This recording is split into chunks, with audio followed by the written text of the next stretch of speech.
you talked about it's not a technological problem, it's actually a human problem. And as Cecilia talked and shared some of her insights, it became the same thing that Cecilia said the question most asked of her was how to work with First Nations, how to work with people, you know, and you mentioned about asking questions, listening and understanding. And Carl, when he actually first started, you know, he talked about something very technological, but when you first started, Carl, you said that there has to be a willingness to fix it. And without that, all of those are human elements. So I guess I'd ask our panelists to start with, what insights do you have, or what wisdom do you have to share in terms of how do we actually then tackle that human side of it? I think we're very good at the technological side of it. We can unleash all kinds of technological work, but how do we get at that knot of the human problem? How do we deal with that? Any insights, ideas? Well, I think that you have to build it into your reward system. And, you know, my predisposition is to start with the managers of things, because they're the ones that usually call the meeting, initiate action, all the rest of it. And I remember when we were trying to get across the idea that women were not simply there to type and take notes and do filing, that they were actually to be promoted, or to be you know, that we were actually to take advantage of this. And the federal government took this quite seriously. I've always been very grateful for that. I've always seen myself riding the wave of that interest in women, like the wave behind me. But they started to reward deputy ministers, who rewarded assistant deputy ministers, who rewarded directors general, who actually started taking an interest in visibly advocating for the interests of women, which was not first nature to a whole bunch of them. And the more technical the department, the more this was really a challenge. And I use this example to say that if in a utility or in a group of utilities, you start to reward for actual consultations and discussions with communities as an input into decision finding, or as an agricultural expert, if you start to go back to the old ideas of extension, did you go out and did you listen? And this gets built into the reward system. And going back to our first day's panel, at universities, you know, we need to spend more time helping students to understand how to work in the consultation process, active consultation, you know, good active consultation, into what they're thinking about on how to find solutions. So we're right back at the very first panel on the very first day, how to bridge the chasm. And I think that you can do it. And, you know, my disposition is always use your bureaucratic structures, use the reward system and the process systems that are in there. That'll be a start. And ultimately, you'll start to change the culture outward. Now, somebody whose experience is in different systems will see a different starting place. And I don't think it matters where the starting place is. I think what it matters is how we start moving towards actually finding what I characterized as real answers. In other words, some ground proofing in there, some consultation process. Just before I give Cecilia a chance to speak, in that, is there a risk, if we think of that visual image of those two road decks coming out, you actually want them to meet in the middle. Oh, really? So to incent good consultation, good engagement, is there a risk that that becomes a checklist? Well, I've got to do the following. So what makes it meaningful? And we often hear First Nations talking about that, making sure that it's meaningful engagement, meaningful consultation. So how do we do that? How do we make sure that that happens? Well, I think that that's what you're talking about, that building of the bridge from both ends. And what you're talking about is maybe from the top down as well as from the bottom up, so that, you know, all these kind of ideas of how we all have to work at it, whether it's government or if it's from the grassroots. I mean, we have, as human beings, we have an obligation and a responsibility to also understand these issues. But how do we get that information? Well, we look to the leaders. The leaders provide that, and then once they've provided that, then we can work on it, right? And then at the community levels. So for First Nations, I know that the most effective work that I do in communities is at the kitchen table. And it's not in a community meeting with 120 people in a bingo hall. It's sitting at the kitchen table with 2 or 3, oftentimes it's women, and we're having a cup of tea, and we get more done then, because what happens then is that after I leave, the women that I've just talked to, they're going to go and have tea with another 3 or 4 women, and it's exponential, you see? So it explodes from that point, but you've got to have people to fully understand it to a point that they're comfortable talking about it. Maggie, does that translate to some of your experience more internationally? This notion of sitting at the kitchen table. It kind of reminds me a little bit when I read the story of the building of the Millau Bridge, that there were consortia of architects and engineers and local people that got together. And it became those smaller conversations that they had before they kind of had the aha of a real solution. Yeah. Does that translate globally? Absolutely. Let me give you the idea of getting water to disadvantaged communities and cities. I got into the water business, as I said to people the other day, by accepting an invitation to a free lunch by 2 engineers. And they phoned me up and said they wanted to give me a free lunch. And yes, I knew what I was getting into. But they wanted me to take on the chairmanship of an international association of water utilities around the world that had the capabilities, the technical knowledge, et cetera, to get out into the suburbs. But they said, and I said, look, I can't tell a pipe from a joint unless somebody points it out to me. They said, we can't do the policies and the politics and the financing. And I said, oh, well, I can do that. So that was the beginning of how I got into the water sector. But then we very quickly got to saying to the engineers, did you talk to the people?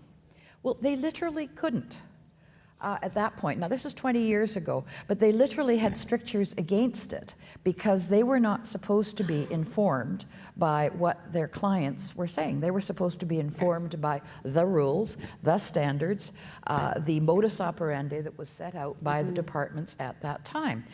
They couldn't, and it took me a long time to understand that they couldn't get to the kitchen table.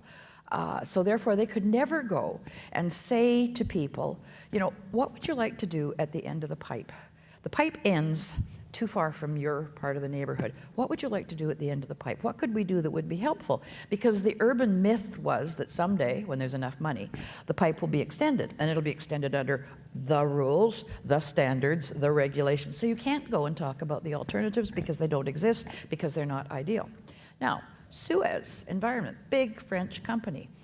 They realized that when they made the contract with Buenos Aires, which turned out to have real bumps and turned out to be ill-fated, but at the initial part of this, they realized the pipe was going to end and that the Argentine authorities had drawn a line and said, okay, this is where the services are going to end.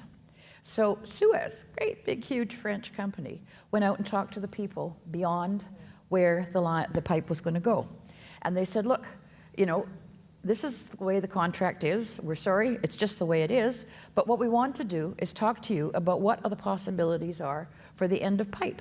What could we do that would make it still better for you, even though we're not going to be able to put a pipe right as far into your community as they'd like to go. And they talked with all of these informal communities who came up with very interesting ideas about what could make it better for them, even though it wasn't going to be optimal. In other words, the rules. But the rules for a government utility are often harder to get around than the rules for a private company. It's one of the very interesting little examples where, private sector investment actually has some advantages people don't think about. I've gone on for a bit, but it gives you an idea of some of the obstacles. Now, I hope Carl would say to me, oh, it isn't that strict these days. They can actually get to the kitchen table.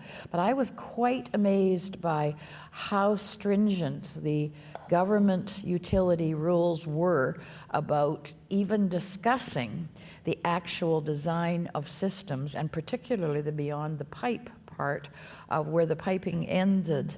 I was talking to engineers from all around the world, and I said, can't you even just go talk to the people beyond? No, we can't. So that was a shock to me. So it's a long answer to your question, but it's a very interesting question. Can't you just walk in and sit down at the kitchen table and start talking? Well, I think the answer to that is a big maybe. because you may have to actually do some rejigging of the rules to find out whether you can. Can you talk to people about the beyond the pipe? We can, and it's an interesting conundrum we sometimes get in because, of course, as you say, in municipal governments, or there's so-called municipal service boundaries. Now, those boundaries do get changed. And rules. And rules around it. And I guess the good news is in our last regional plan, we actually started looking at the zones beyond the boundaries and started to have that discussion. Were you talking to people? Oh yes, yeah. We're engaging people beyond the boundaries, which was. And when did that? That was the change. When did that start happening? That was in our last regional plan review, which kind of happened. We're just gone to our second one now, so it started happening around 2005, 2006. Gosh, because my story is 15 years older than that. So, in a But it's not progressive place common. like Halifax, Yeah. so it's not common. It's not common necessarily to go, beyond the boundaries, right? And I think that's the challenge sometimes, to go beyond the boundaries, because those boundaries are often artificial. They really are. Yeah. But we've had some success. But sometimes it's in going beyond those boundaries that you get to that innovation. So I think it boils down to, is there not only the willingness, but the political courage to have those conversations, surface up what the innovation might be, and then tackle it from there. And I guess I see that from a provincial perspective, is that we can get some significant buy-in to having multi-stakeholder table-type talks. But then when we surface up something that is very innovative, then it's, do our decision makers have the political courage to pursue that a little bit and allow us to pursue it a little bit? Yeah, and it's not ever taken for granted, because there's risk out there.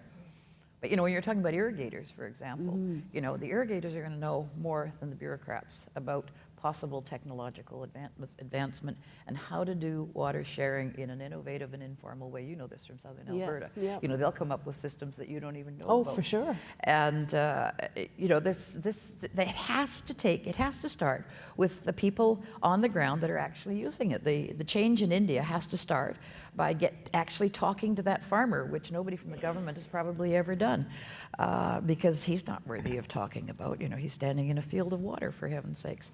Yeah. As long as you've got that attitude, you're going to have a hard time changing. Yeah, and that's exactly what Cecilia was saying. Let's start at the grassroots level, start at the level of where people are at, people who are living it.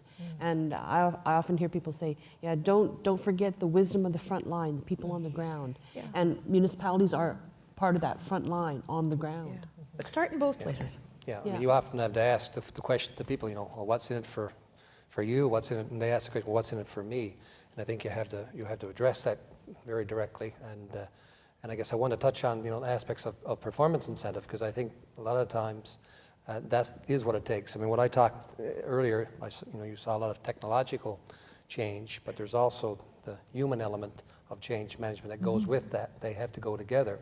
So in our case, we built a corporate balance scorecard with this infrastructure leakage index in as one of our performance indicators, where we have a reward system built into our overall scheme. So that worked I'll suggest, for most people. But we even took it a level beyond, which appeals to human nature in a big way, is what they eat. I actually put together a barbecue after an infrastructure leakage index of 4, which was a pretty good level. And everybody was happy with that. But of course, there's always some in the back crowd. One of the frontline workers say, all right, what are you going to do when we reach 3? And I called back to him and said, what would you like? And he said, we'd like a lobster boil. I said, make it so. But that's what appealed to that person. Yeah. And that's exactly what we did. We hit 3, we boiled lobster. Yeah. So that's the way it was. Okay. So. Poor lobster. I'm sure folks have some questions or comments. I'm going to invite you to come to the microphones, and as you're kind of gathering your thoughts to do that, I will just cede one more question, and feel free to head to the microphones. We said, Maggie, you said we need innovation. And when I think of innovation, I think of something new, something that has not been thought of before, something different. And when I listened to you, Cecilia, you were talking about building on similarity. Are those concepts at odds with each other when we think about innovation?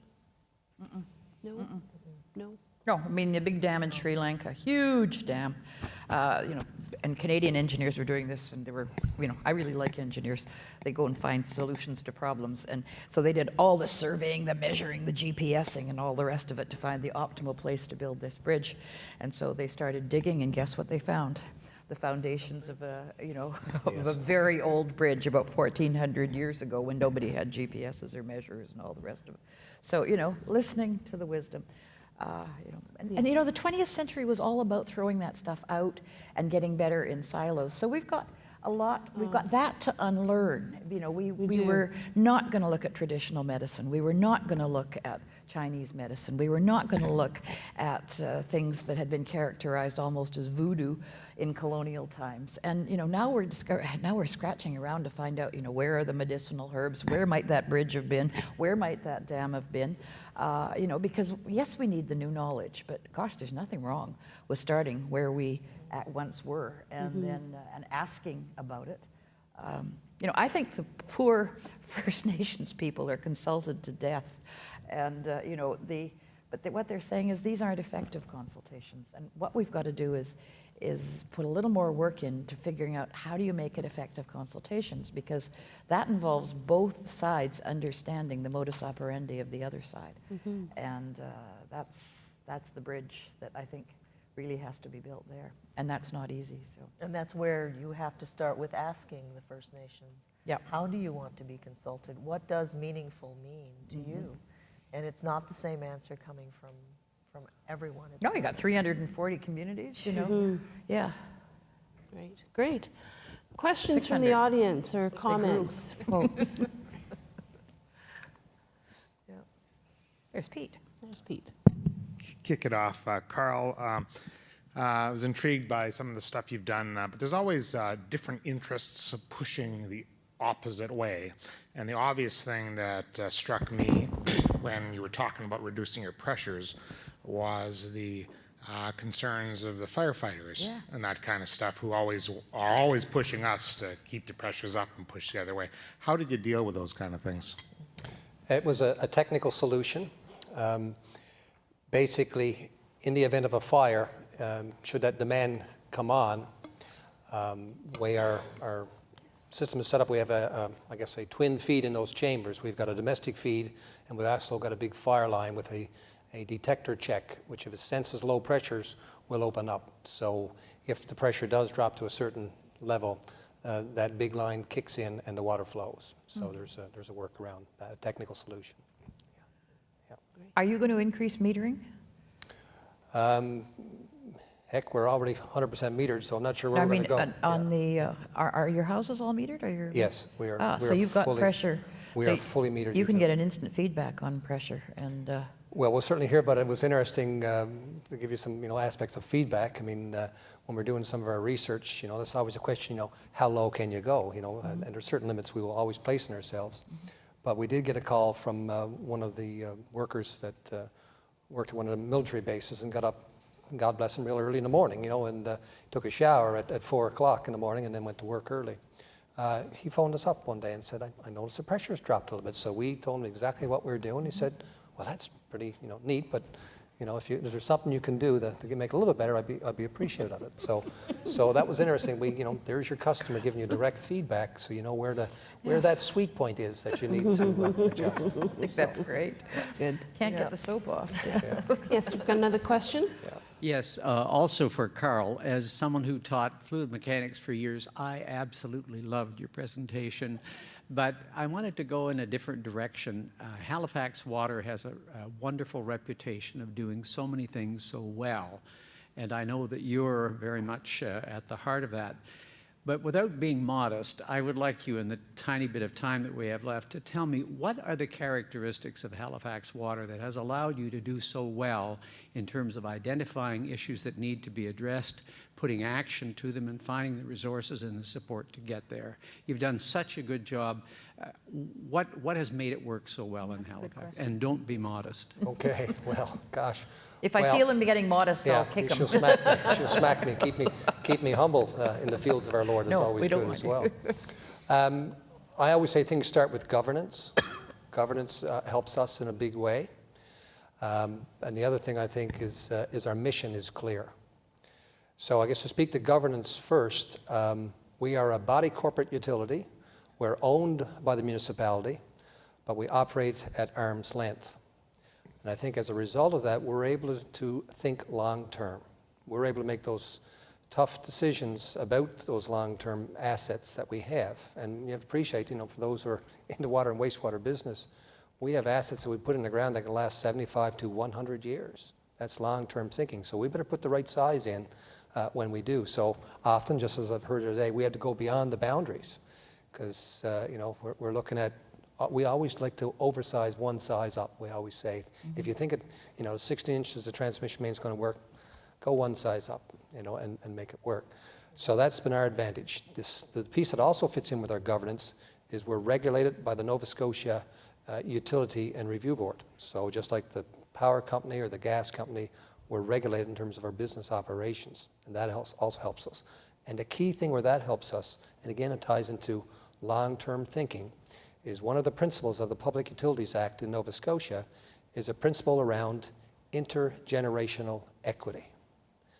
And basically, when we're making decisions about infrastructure, the URB looks at us and we look at ourselves for 3 generations. We should not take advantage of the people that have come before us. We should pay the way while we're here, and we should not screw our children. And with that thinking, you can move mountains. But it's a very disciplined thing. Not everybody appreciates it because in today's society, we know that our kids, and ourselves as kids often look for instant gratification. And I think that is still a challenge to get around that instant gratification and to think long term and to really be stewards of the system. Because that's, we don't own the system. The system has been given to us to look after. And we're basically trustees. And that's where the second piece comes in, is our mission. When we do orientation with our employees, we certainly push hard the importance of what it is we're actually doing for the communities that we serve. And we're here to serve not only the customers, but the environment. In our mission statement, we say we want to provide world-class services for our customers and our environment. So we use the word "our" twice to show accountability and ownership of the service, but also put the environment and the customer at the same level. Not everybody still sees it that way, and that's a challenge that we're finding in a lot of times is the demographic piece. The good news is, by the way, the young professionals absolutely understand that concept, that you can't separate the customer from the environment. They're one and the same. So that's a bit, still futuristic for some generations, but we push that as our mission to make that connection. You are what you drink, and you are what you excrete. Live with it. Yeah. And make So we have one question here, and then we have a final question over here.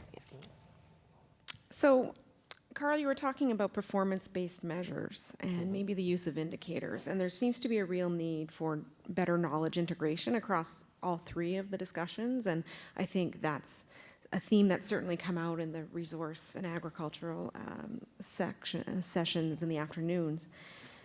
So what is the role, I'd ask all of you, do you think that would indicators help in terms of better communicating to your individual groups, you think, in terms of better knowledge integration? Can you comment on that? I mean, we need a better way of doing this. Sure. Is that a better way? Yeah, I actually think incentives do work quite a bit. There's different incentives for different demographics. Some I find I can make a financial connection very quickly. Some I make a spiritual connection with water, and it motivates them. So there is a difference, for different folks. But I must say the financial incentive is still fairly front and center in most people's minds. And I guess some of the training that I had actually pointed me in that direction as well. And I benefit from some good education at Queen's. And I don't know if there's some Queen's folks here, but I did some management courses at Queen's, and I got my eyes wide open there, which I thought was fascinating about understanding incentive and the human characteristic. But I also read a book called Freakonomics. That was an amazing book too. Anybody read the book Freakonomics? Yes. Boy, you want to talk about incentives there, but there's some other things you find out too. You also find out that drug pushers still live with their mother. That's a different thing that you find out in that book. But You changing careers? yeah, but exactly. I don't live with my mother, thank God. Yeah. But nonetheless, there's no question that incentives and structured the right way. But you had to find out, what's the right level, and you have to listen. You know, it's not just pushing it down. So this is what, you know, I think is right. Listen, understand, put the right incentive in place that motivates people to change.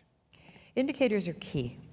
The Millennium Development Goals, which were set in the year 2000 to run for 15 years and to try and change the face of the earth in terms of poverty, are coming to an end. Where the global community is struggling with negotiating something called SDGs, which are Sustainable Development Goals, and they will apply to all countries, not just developing countries.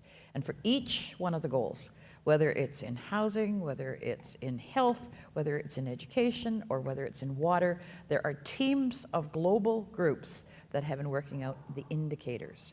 So in other words, it isn't just enough to have a goal. You have to have indicators, and we're getting a little more subtle so that we realize that indicators for really wealthy countries should be different than indicators for countries that are really struggling to put systems in place. So you need ladder-based indicators, and you need a constant push saying as you get more wealthy, more prosperous, you should move up to a different level of expectations about these indicators and therefore of incentives.